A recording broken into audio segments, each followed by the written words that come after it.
Good morning, students. We were going through chapter number 2, forms of organization. In this chapter, till now, we have completed sole proprietorship, HUF, partnership, cooperative society, and today we will begin that is company, जिसके लिए यहाँ पे अपने को given है joint stock company. It is the most important topic of this chapter, or we can say that कि this chapter जो है उस चैप्टर का सबसे इम्पॉर्टेंट पार्ट कुछ है तो वो है जॉइंट स्टॉक कंपनी. ठीक है, पहले एक चैप्टर नंबर 7 होता था that was steps in formation of company करके, बट नाउ जो है इन दोनों चैप्टर को मिला दिया गया है सेकंड में 7th को. जॉइंट स्टॉक कंपनी क्या होती है, कंपनी का मतलब, तो कंपनी को जब अपन समझते हैं तो इसके लिए सबसे पहला है जो अभी इसको गवर्न करता है वो है बेटा कंपनीज एक्ट 2013. पहले था कंपनीज एक्ट 2000 जो था पहले था कंपनीज एक्ट 1956 और अब है Companies Act 2013. According to Companies Act 2013, any company which is registered under companies Act 2013 और previous company law will be termed as a company. Companies Act में जो इसको डिफाइन किया गया है सेक्शन 220 के अंतर्गत, सेक्शन 2/20 जो है वो इसको डिफाइन करते हुए कहता है कि भैया any company which is registered under companies Act 2013 और any previous company act will be termed as a company. Companies Act में इसको डिफाइन करते हुए सिर्फ इतना कहा गया है कि कोई भी कंपनी जो कंपनीज एक्ट 2013 के अंतर्गत रजिस्टर्ड है या उससे पहले की किसी कंपनी लॉ, जैसे इससे पहले था कंपनीज एक्ट 1956, तो उसके अंदर जो रजिस्टर्ड है वो हमारे लिए क्या कहलाएगी, कंपनी कहलाएगी. तो ये तो हुआ कंपनीज एक्ट के अकॉर्डिंग क्या, any company which is registered under companies Act 2013 और any previous company law will be termed as a company. और अगर अपन यूं डिफाइन करना चाहें तो अपन कह सकते हैं a company can B described as an artificial person.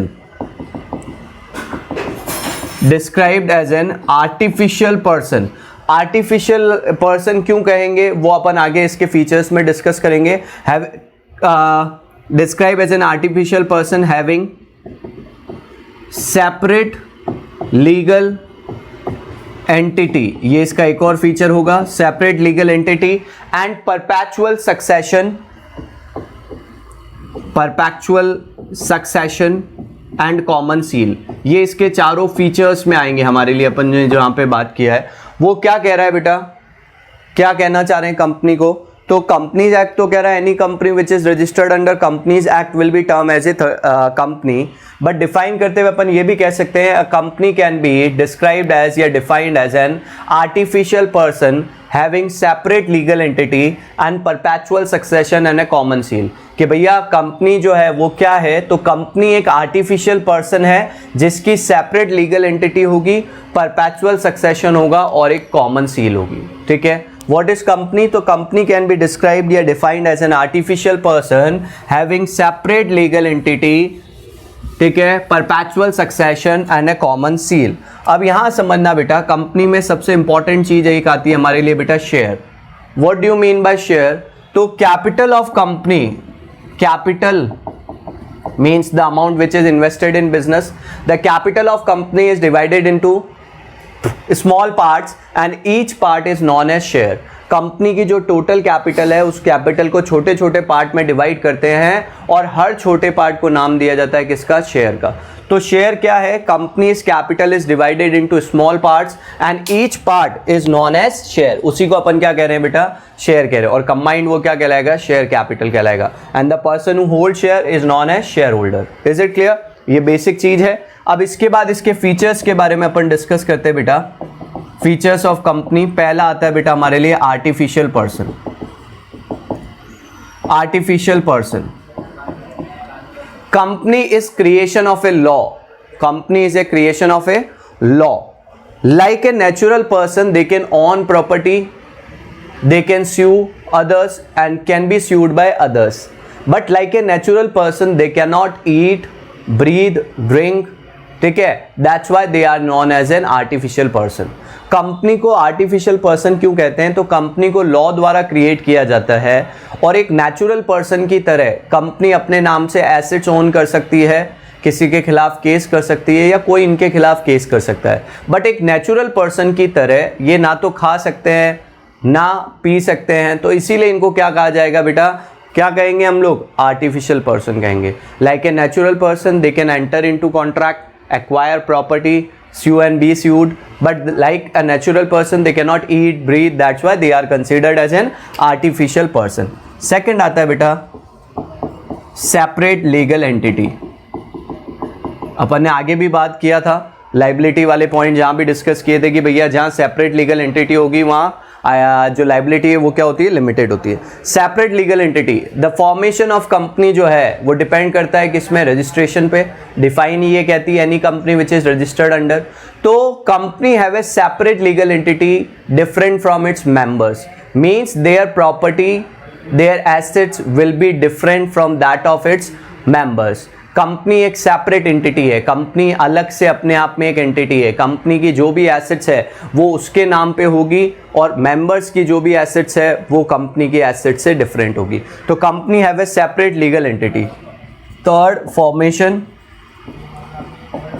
Formation of company is A lengthy process, time consuming process and costly process because there is lot of legal formalities and documents are required to prepare to form a company। Company को form करना बहुत ही time consuming, expensive और लेंदी process है। कारण, to form company you need to prepare lots of legal documents and you have to go through a legal procedure. Company का formation एक लेंदी process है क्योंकि इसको फॉर्म करने के लिए आपको बहुत सारी लीगल फॉर्मेलिटीज करनी पड़ेगी, बहुत सारे लीगल डॉक्यूमेंट्स बनाने पड़ेंगे और ये अपने आप पे एक बहुत लंबी प्रोसेस है। ठीक है, फोर्थ आता है बेटा हमारे लिए perpetual succession. Perpetual succession means वो जो अभी तक अपन फीचर्स डिस्कस कर रहे थे, लैक ऑफ कंटिन्यूटी या कंटिन्यूटी, उससे रिलेटेड है perpetual succession. As company is having a separate legal entity, it is not affected by entry or exit of its member। क्योंकि कंपनी की सेपरेट आइडेंटिटी है, इस कारण से मेंबर्स के आने या जाने से कंपनी पे कोई फर्क नहीं पड़ेगा।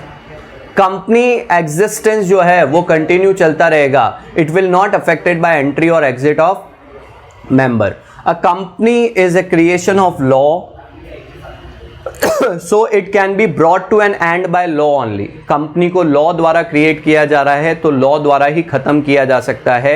किसी मेंबर के आने या जाने से कंपनी के एग्जिस्टेंस पे कोई फर्क नहीं पड़ेगा। फिफ्थ आता है बेटा हमारे लिए control. I hope perpetual succession is clear. क्या है परपेचुअल सक्सेशन वाला पॉइंट? कि कंपनी में मेंबर्स के आने या जाने से कोई फर्क नहीं पड़ेगा क्योंकि इसकी सेपरेट आइडेंटिटी है, तो ये एग्जिस्टेंस इसका क्या रहेगा बेटा? कंटिन्यू रहेगा। Control, the decision making authority lies in the hand of we can say board of directors, and board of directors are elected by the shareholders and board of directors appoint the management to take the day to day decisions of the business। Business का control जो है, joint stock company का control जो है या business से related decisions को लेने के लिए शेयर होल्डर्स जो हैं, share holders are the real owner of the company. ठीक है, appoint the board of directors and board of directors जो है वो कंपनी के डे टू डे वर्किंग के डिसीजंस लेने के लिए मैनेजमेंट को अपॉइंट करती है। मैनेजमेंट बोर्ड जो है उसको अपॉइंट करती है। तो अल्टीमेटली जो कंट्रोल है बिजनेस का वो शेयर होल्डर्स के थ्रू है। कैसे? शेयर होल्डर्स इलेक्ट कर रहे हैं किसको? बोर्ड ऑफ डायरेक्टर्स को, और बोर्ड ऑफ डायरेक्टर्स अपॉइंट कर रहे हैं किसको? मैनेजमेंट को। ठीक है, जो कि क्या कर रहा है? डिसीजंस ले रहा है। ठीक है, ये हो गया हमारे लिए कंट्रोल। सिक्स्थ जो फीचर आता है बेटा इसके हमारे लिए वो आता है लायबिलिटी। अभी तक क्लियर हो जाना चाहिए क्योंकि सेपरेट लीगल एंटिटी है तो लायबिलिटी क्या होगी? तो in a company all share holders have limited liability. All shareholders have limited liability, means their liability is only up to the amount unpaid on shares held by them। क्या मतलब है? Company में जो share holders हैं उनकी liability limited होती है। कितनी? जितना उन्होंने कैपिटल कंट्रीब्यूट किया है। मान लो 100 रुपये का एक शेयर है और एक पर्सन के पास एक शेयर है, और उसने 100 रुपये के 100 रुपये पे कर दिए। अब कंपनी को करोड़ों का नुकसान भी हो जाए तो भी कंपनी उससे एक भी पैसा और नहीं ले सकती। बट मान लो 100 रुपये का शेयर था, 50 रुपीज़ पेड अप है, यानी अभी तक कंपनी ने सिर्फ कितने डिमांड किए, 50। अब मैक्सिमम कंपनी उससे कितना और ले सकती है, 50।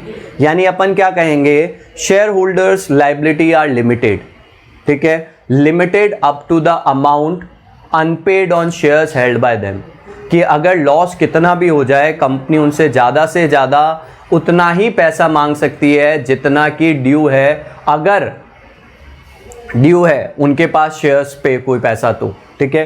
तो share holders have limited liability in event of loss, they can be ask for contributing up to the amount unpaid on shares held by them. 100 रुपये का शेयर है, 100 रुपये ही पेड अप है, तो अब कितना भी नुकसान हो जाए और नहीं मांग सकते हो। अगर एक शेयर मान लो 100 रुपये का शेयर है, 50 पेड अप है, आगे कंपनी आपसे कितना और डिमांड कर सकती है, 50 और ले सकती है, ठीक है।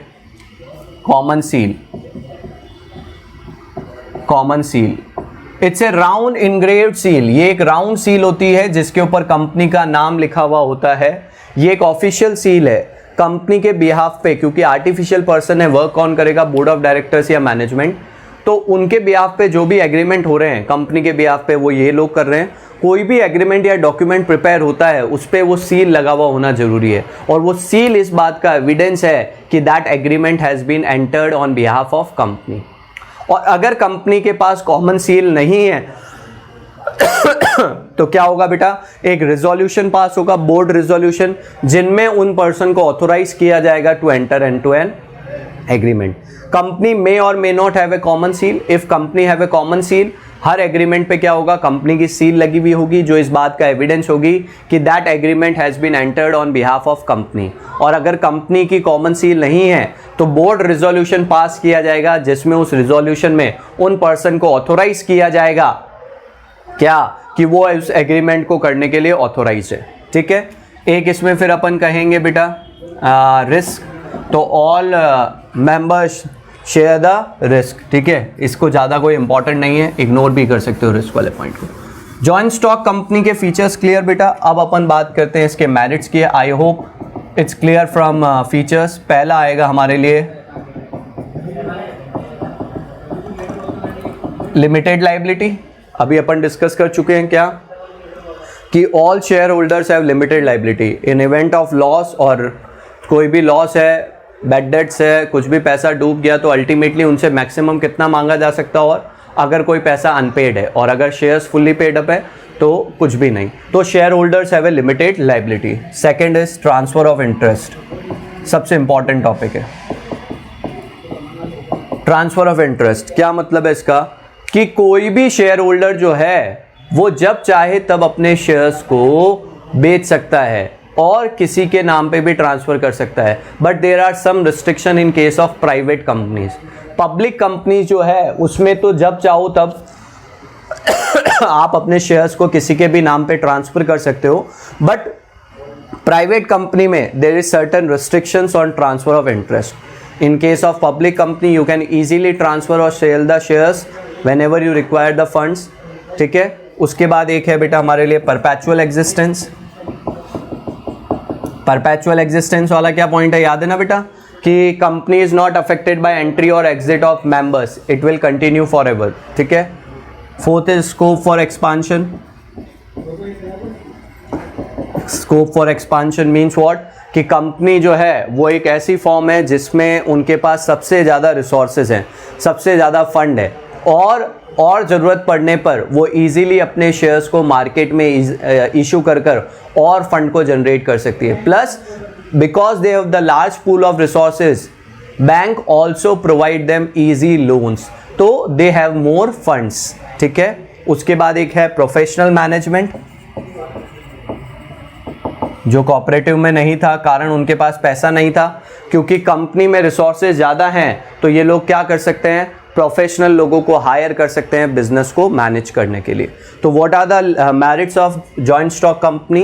पहला हो गया limited liability, share holders have limited liability, ठीक है। सेकंड हो गया transfer of interest. In case of private company there are restrictions, but public limited में इजीली ट्रांसफर कर सकते हैं। perpetual existence, it is not affected by entry or exit of members, it continues forever, ठीक है. Scope for expansion, it can be as their resources are high and they can attract more capital by issuing more shares, and bank also provide them loans, there are more chances of expansion. Professional management, they can hire or appoint the professional managers to run their business. Now let's talk about limitations. Limitations में पहला है बेटा complexity information. अपन आगे discuss कर चुके हैं feature में कि कंपनी को फॉर्म करना एक बहुत ही लेंदी प्रोसेस है जिसके लिए आपको बहुत सारी लीगल फॉर्मेलिटीज करनी पड़ेगी. That's why there is a complexity in formation of company. Second, lack of secrecy.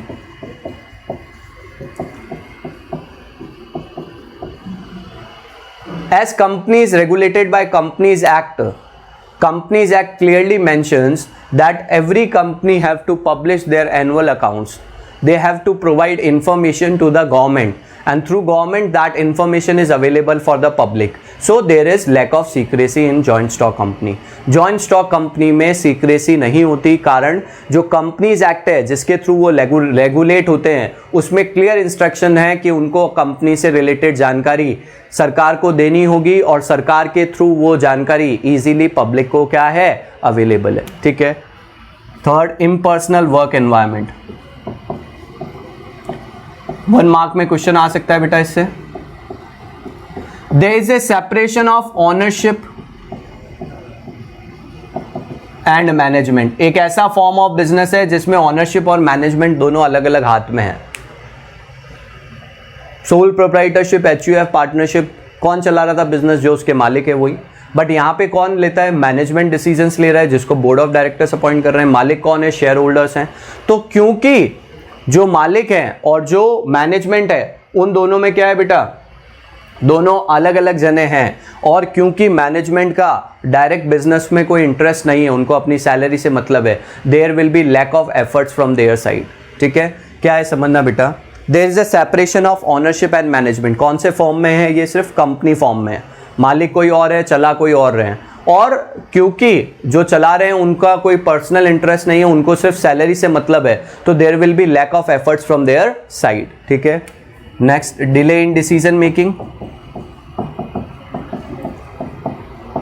जो डिसीजन है उसमें बहुत टाइम लगता है, कारण कि इसका एक पूरा प्रोसेस है, उस प्रोसेस को फॉलो करेंगे. ठीक है. Management, lower level management middle को बताएगा, बोर्ड ऑफ डायरेक्टर्स डिस्कस करेंगे, मैनेजमेंट टीम डिस्कस करेगा, फिर डिसीजन लेंगे. तो it will take lot of time. तो वो हो गया हमारे लिए डिले इन डिसीजन मेकिंग का कारण. एक आता है बेटा ओलिगार्किक मैनेजमेंट.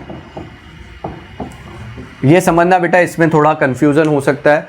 ओलिगार्किक मैनेजमेंट वाला टॉपिक क्या है बेटा, वैसे तो कहा जाता है कि कंपनी एक डेमोक्रेटिक ऑर्गेनाइजेशन है, कारण कि शेयर होल्डर सबको राइट है वोट देने का और सबको मैनेजमेंट में पार्टिसिपेट करने का.